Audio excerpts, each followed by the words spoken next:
मैं हूँ काशी विद्यापीठ से पढ़ा हुआ विद्वान पुरुष, और ये तीनों अनपढ़ बैठे थे। इन ना बेरा क्या इनका भी, और इनको भी बराबर हमारे जो कि मेरे समान इनको वो दक्षिणा दी गई है रोजाना। अब राजा ने मंत्री का निराश का डी भाई क्यों, तो आपने क्या देखा यहाँ पर? अब मंत्री फंस गया भाई। मंत्री बोला, मैं बोला जी मैं पता करता हूँ भाई के बात से, मैंने तो ये विद्वान दिखे थे सारे, मैं पता करता हूँ क्या कहानी है, अब पता करो, और नहीं तो आपको जो है ना मैं सजा दूंगा। अब वो मंत्री फंस गया, उसने भी बीच बिचारा करना पड़ गया अपना भी। नो बोला तुम बेवकूफ़ कहो, नो बताओ कहो थे के पहले नो बोला जी मैं तो अपनी कथा करूँ, और ये नो कहता है जो तुम कहे जो वही, जो ये कहे वही। अच्छा तो के आप क्या कह रहे थे? बोला यूँ नो कहता कब तक नंबेगी, कब से नंबेगी। अरे तो भाई बोला यूँ नो कहता जी नंबर दे इतने नंबेगी। ये तो माया लूटन आ रहे थे यार। तो मंत्री बड़ा विद्वान था, वो ला लिया सब। तू क्या कथा कर रहा था? अब मैं रामायण पढ़ रहा था, प्रकरण चल रहा था, वे रावण सीता उठा ले गया रामचंद्र जी से वन से, और ऐसे ऐसे। तो राजा बुला लिया कि ऐसे है बात, मैं बताता हूँ। क्या? ये कथा कर रहा था कि रावण सीता उठा ले गया।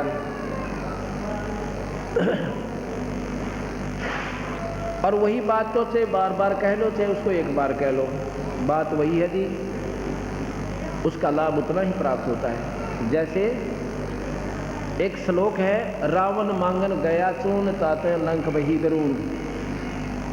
अगर इसने पढ़ ले तो सारी रामायण घूम की पूरी सटोरी का लाभ हमें मिल गया। रावण मांगन गया चून और ताते लंक वही करून, पूरी रामायण हमारे कंप्यूटर की तरह दिमाग में घूम गई। ये जो पढ़ रहा था कि रावण सीता ठा ले गया, और ये न्यू कहता जी जो ये कह रहा है बिल्कुल ठीक है। नो सोच लो इसका सेकंड कर रहा था, यो कथा कर रहा था, नो सोच लो इसकी भी कथा गेल होगी। चलो भैया भी मान गई, पर यूं ये था कब तक नंबेगी, कब तक नंबेगी। ये यूं कह रहा था रावण तने जुल्म तो कर दिया, पर कब तक तेरी पार पड़ेगी, सीता उठा के डायरा। यूं न्यू कहता भाई कब तक नंबेगी, रावण तने गलती कर दी। और यूं के कहता भाई ये नो का था नंबर दे इतने नंबर। रावण के मन में न्यो थी कि देखी जाएगी इतना तो नंबर, इतना तो नंबर जाके देखूंगा, देखी जाएगी जो होगी, क्योंकि सभी इस बात पर सेट हैं आगे की देखी जाएगी। चोर चोरी करता वो भी न सोचता देखी जाएगी। तो यूँ नो कहता भाई नंबर दे इतने नंबर, नंबर दे इतने नंबर। रावण नो सोच रहा था और बक्कल उतरा उसका आख्या। क्यों भाई क्या मैं फर्क पाया इसमें? जब नाटक भाई मैं नो नहीं सोच, नो नहीं कहूँ था भाई है, तो वह गलती होगी। दूसरा इसमें एक कारण और बताते हैं कि राजा के ना, ये दूसरी कहानी। तो इस प्रकार अब हमने इसको रोजी रोटी का कारण बना लिया। एक समय एक जब हमने नाम नहीं लिया था, ये बात फिर याद आए। एक गांव था छोटा सा, उसमें एक किसी की मौत होगी। पंडित जी ने तो वहाँ ले गए, क्योंकि वो ज़्यादा जरूरी काम समझागा भी, अंतिम संस्कार के समय काफ़ी समय लगना था। और बोला पंडित जी, दूसरा एक और था वो जा रहा था कि बाहर, एक और था उड़ा ने बोला वो भी चला दे है काम सा, उसने बुला ले।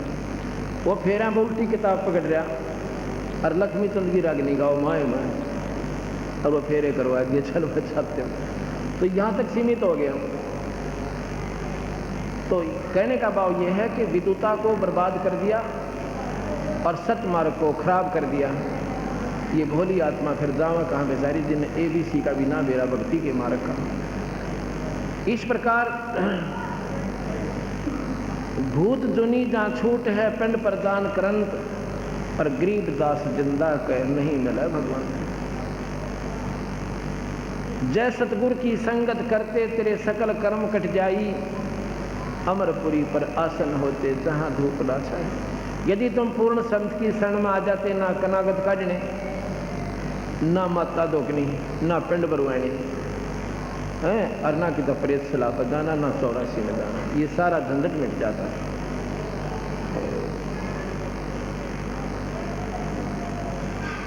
अब हम जितने भी हमारे कबीर पंथ अब संबंधित हमारे से हुए हैं, ना तो हम कोई कनागत निकालेंगे और ना कि तो माता दोकन जावांगे। किसी प्रकार की ये प्रक्रिया हमारे से नहीं होगी और किसी प्रकार ना कोई हमारा भूत बनेंगे। हम सीधे या तो सतलोक जाएंगे या पुनर्जन्म मनुष्य का ही होगा, जब तक मुक्ति यहाँ से नहीं होगी। ये बिल्कुल सत्य बात है। अन्य किसी की भी साधना से कई भाई कहते हैं कि हमने सुना है एक व्यक्ति के 8 जन्म लगातार मनुष्य के हुए। मनुष्य के जन्म 100 भी हो जाएं लगातार कोई बड़ी बात नहीं, क्योंकि वो कर्मों के नंबरों के आधार पर निर्धारित कर दिए जाते हैं। अंत में भी जीव की बिरान माटी होगी, कुत्ता और गधा बने रहेगा। पिछले कर्मों के आधार पर 1, 2, 3, 4 मनुष्य भी जीवन मिल सकते हैं। किनको? जो केवल ब्रह्म तक की साधना करते हैं और जो सत्पुरुष की साधना नहीं करते। अंत में भी फिर वो पशु दुनिया में जाएंगे। इस काल का इतना लंबा जाल है। कैसे? एक राबिया नाम की लड़की थी, राबिया। उसको कबीर साहब मिले थे, भक्ति में बहुत ज़्यादा उसकी रुचि थी और पिछले अपने शास्त्रों के आधार से उसके जन्म जन्मांतर की घनी कमाई इकट्ठी हो रही थी। जिन पुण्य आत्माओं की पिछली पुण्य कमाई ज़्यादा है, वही आज सत्संग में समय निकाल कर आ रहे हैं, दूसरे नहीं आ सकते। वो तो ना तक या तो ठेके पर जा रहे होंगे और या फिर सीधा लूटम लूट मंडा मौज मात मचा रहे होंगे, 2 के 20 बना रहे होंगे। और आपको भगवान ने समय दिया है, ये वैसे नहीं दिया। आपकी कसक भीतर की और कमाई आपकी आपने इस स्थान पर आपको लेकर आई है, वैसे नहीं आ सकते आप यहाँ पर। आप सोच भी नहीं सकते इस साइड में जाने की, घर बैठ कर ना जाने के बात बनाकर मन आपको वहीं उलझा कर सेट कर देगा। उसके जन्म जन्मांतरों की बहुत ज़्यादा कमाई थी। उस कमाई के आधार पर उस लड़की ने परमात्मा में रुचि बहुत ज़्यादा होने के कारण अपनी यही धार्मिक प्रवृत्ति के आधार पर, अपनी धार्मिक परंपरा के आधार पर जो भी साधना का ज्ञान था उसमें आरूढ़ हो रही थी। उसको कबीर साहब मिले सतपुरुष आकर स्वयं उससे कहा कि बेटी ये साधना कहाँ क्या कर रही है? कि स्वर्ग में जाऊंगी। बेटी स्वर्ग में जाकर के फिर क्या करेगी? अग मौज मारूंगी। कितने दिन मारेगी उड़ा मौज? ये भी सोची के दे। अग जी मौज कितने दिन मारूंगी? स्वर्ग में रहूंगी। अग ना, स्वर्ग में नहीं रह सकती। स्वर्ग के अंदर इतने दिन रहोगे जितने तेरी पुण्य कमाई है, उसके बाद नरक में भी जाएगी और फिर 84 में जाएगी। ये काल बलि का जाल से वो सारी कहानी सुनाई जो मैं सुनाने लग रहा हूँ आपको परसों से। उस लड़की का बात समझ में आ गई। नो बोली जी मैंने फिर मेरा रास्ता बदल दो, अग नाम ले बेटी, उस परमात्मा का ध्यान धरो। अब सतगुरु ने नाम दिया। संत जब नाम देते हैं अपनी भक्ति शक्ति का अंश प्रवेश करते हैं और उससे फिर वह भक्ति प्रफुल्लित होती है। वैसे नहीं आप राम नाम ले सकते, ना सत्संग सुन सकते। अब 2-4 वर्ष तो उस लड़की ने साधना की। उसके बाद समाज के इस उलझेड़े में फिर उलझ गई। उसकी शादी होगी। शादी होने के बाद वो बोले हम तो माता तो कुआवाएंगे, वो कहने लगे हम तो न्यों करवाएंगे, हमारा तो छटकी मानस है। वह बेचारी अपनी पूजा ने छोड़ कर उन मोड़ दी। वह एकली वह 20 उसने वह मार्ग त्याग दिया। उसके बाद उसका शरीर पूरा हो जाता है हिंदू धर्म से। फिर वो मुसलमान धर्म में राबिया नाम की लड़की बन जाती है। भगवान के घर में हिंदू मुसलमान नहीं है, ये हमारी चौंध से हमने पला रखी। परमात्मा के घर में ना कोई हिंदू है, ना कोई क्रिश्चियन है, ना कोई मुसलमान है, और ना कोई जाति और पाति, एक जीव है उसकी संज्ञा में। और उस जीव का जहाँ भी संस्कार है उसी व्यक्ति के साथ जोड़ देगा, चाहे वो मुसलमान घर में है और चाहे वो क्रिश्चियन के घर में है, चाहे हिंदू और सिख के घर में है। उस लड़की का फिर मुसलमान घर में जन्म हो जाता है। मुसलमान को बाद में बने हैं, पहले कोई हिंदू और मुसलमान नहीं थे, पहले आर्य पुरुष होते थे। आर्य का मतलब श्रेष्ठ जीव। श्रेष्ठ कैसे थे? हमारे समाज में हुक्का, बीड़ी, शराब, तम्बाकू बिल्कुल नहीं था। यदि कोई शराब, मांस, तम्बाकू प्रयोग करता था उसको गांव से निकाल दिया करते थे और उसको कमीन कहते थे। अपने ही घर के व्यक्ति को, अपने ही भाई को या चाचे को, और जो ऐसा नहीं मानता था 2-4 बार अलर्ट करते थे। नहीं मानता था, अपनी आदतों से बात नहीं आता था, समाज के प्रदूषण के डर से उसको घर से निकाल देते थे और वो जंगल में जाकर दारू भी पीता रहता था, मांस भी खाने लग जाता था, फिर राक्षस कहलाता था। उसको कमीन कहते थे। कमीन कोई जाति नहीं है, ये कर्म कोई भी कर रहा है वही कमीन कहलाता है, चाहे किसी जाति मजहब से। ऊंच नीच इस विध है लोई, ये कर्म कुकर्म कहाँ वजोई। अच्छे काम करनिया चाहे किसी जाति से, आप उसने कितना भंगी भी कहते हो, हमारे लिए वो प्यारी आत्मा है जिसने विकार छोड़ दिए और परमात्मा के नाम को ऊपर आरूढ़ हो गया, वो पुण्य आत्मा, उच्च आत्मा है। ऊंच नीच इस विध है लोई, ये कर्म कुकर्म कहाँ में लोई। कुकर्म करने या नीच से सुक्रम करने वाला उच्च प्राणी है। अब वहाँ जब उसका जन्म हो जाता है, अब वो पिछली भक्ति जो सतगुरु की दी हुई जो कमाई थी वह खत्म नहीं होती, वह प्रेरणा देती रहती है। आगे उसके भाग कमाई आगे ना बने वो दूसरी बात है। अब इस उदाहरण से आप हिसाब लगाना, ये उदाहरण वैसे नहीं होते, ये आत्मा को झंझोड़ कर धर देते हैं अगर जो विचार करेगा गहराई से। अगर कोई इष्टवादिता या मजहब में फंसा रहेगा तो उसकी अपनी मौज है, लेकिन संत इस बुराइयों से दूर करते हैं। कोई ये मजहब और जाति अगर खत्म हो जा तो आधी लड़ाई मिट जा जीव की। लेकिन काल ने बेरा था कि कलयुग में कबीर साहब के हंस आएंगे और जीवन निकाल के ले जाएंगे। अब हिंदू और मुसलमान दो बना दिए, ऐसा बना दिया कि वो इनकी नहीं सुन सकते, ये उनकी नहीं सुन सकते, एक भी बात नहीं सुनने को तैयार एक दूसरे की, और मरने और वो उनको बुरा बताते हैं, हिंदू मुसलमानों को बुरा बताते हैं और मुसलमान हिंदुओं को बुरा बताते हैं। और भाई बुरे सभी हैं, सभी धर्म मजहब में सभी बुरे भी हैं उनमें और बहुत अच्छे भी।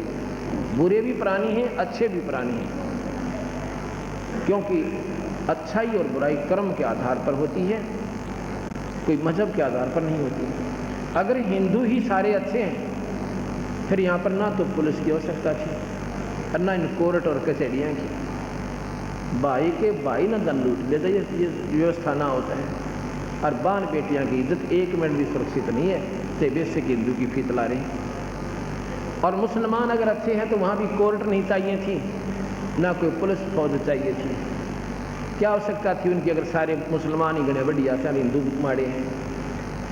अच्छे और बुरे व्यक्ति हो सकते, मजहब नहीं होता, वो कर्म से होते हैं। अगर वो कर्म त्याग देते हैं वो पुण्य हो जाते हैं, वो उच्च हो जाते हैं।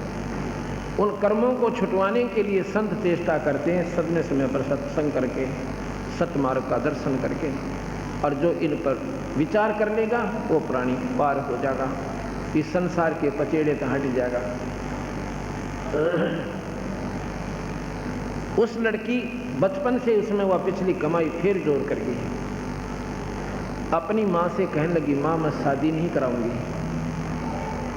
उसने उसके पिताजी से बताया कि लड़की दृढ़ता से कह रही है मैं शादी नहीं कराऊंगी।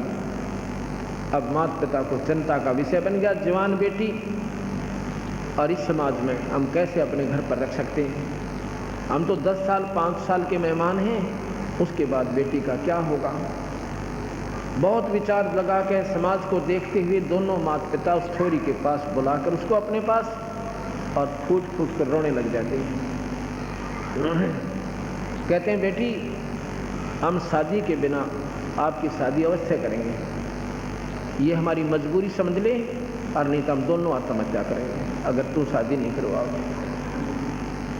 अब लड़की ने सोचा भाई ठीक है, ये नहीं मान रहे हैं कि समाज को ज़्यादा देख रहे हैं। उसने हाँ भर ली, ठीक है मैं शादी करवा लेती हूँ। लेकिन मन में संकल्प कर लिया कि मैं अपने आने वाले उस पति से बात करूँगी। अब परमात्मा कोई ना कोई कारण भी बना देता है जब जिसकी सच्ची लगन लगे। शादी होगी, शादी के तुरंत बाद एक बहुत अच्छे ऑफिसर से, बहुत बड़े अधिकारी से, बहुत पैसे वाले से उस लड़की की शादी, क्योंकि उसके संस्कार प्रबल थे। संस्कारों के आधार पर ही हर प्राणी का संपर्क अच्छे पति पत्नी के रूप में अच्छी व्यवस्था में जाता है। शादी के बाद उसने अपने पति से कहा कि मैं आपसे 2 बात करना चाहती हूँ। वो कहने लगी जी करो, क्या बताओ, क्या बताना चाहते हो।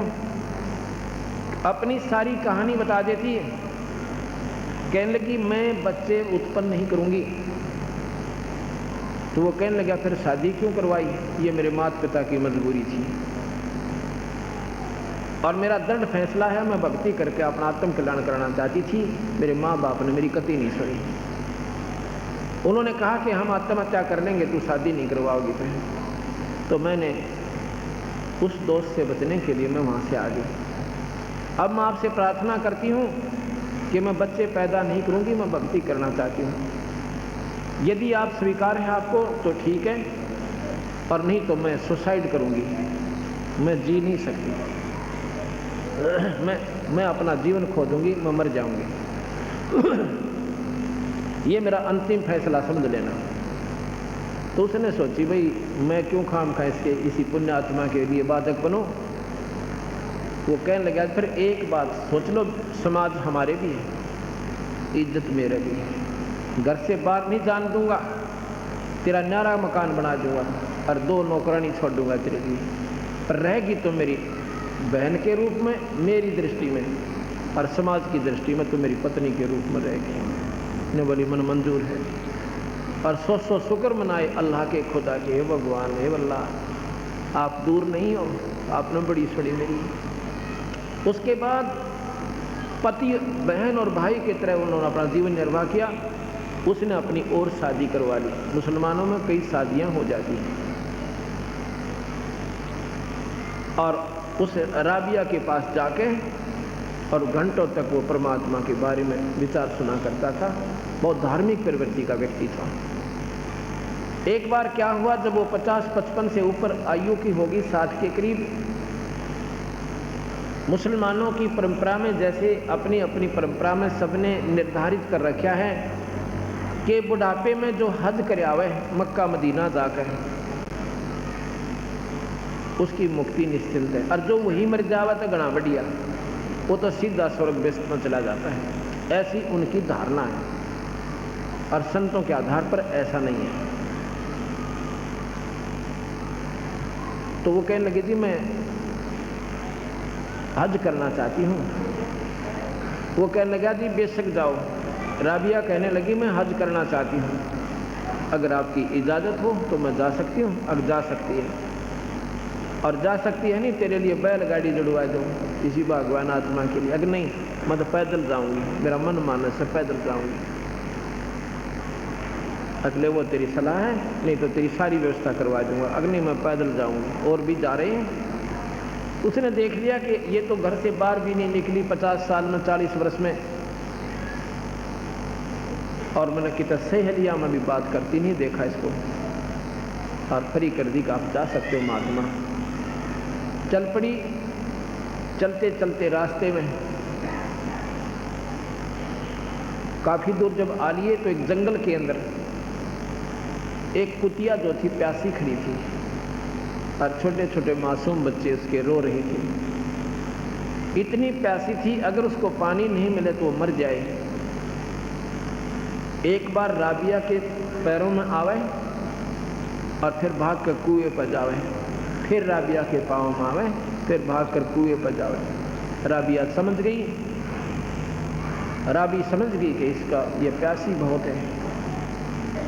जाके देखती है वहाँ कोई बाल्टी नहीं, कोई नेजू नहीं, कोई रस्सा नहीं, ना कोई पात्र आसपास रखा है। गांव वहाँ से 3-4 कोस से नज़दीक कोई नहीं।